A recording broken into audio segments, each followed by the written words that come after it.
กินต้มหวาน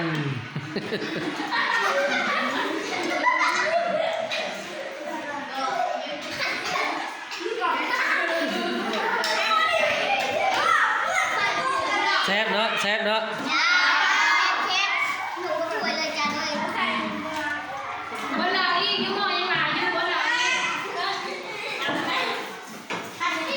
กิน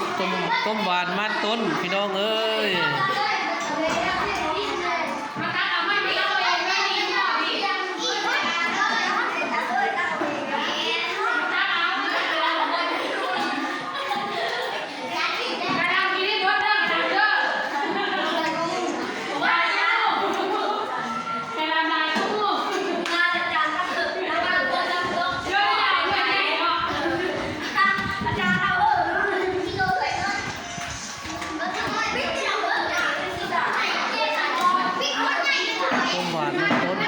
มันต้นพี่น้องเลย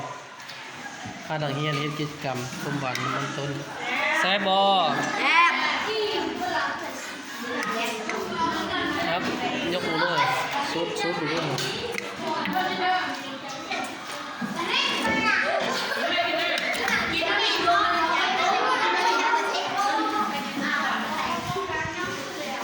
มัดเลยเนาะนี่เนาะตักออเดอร์นี่หม้อยังอยู่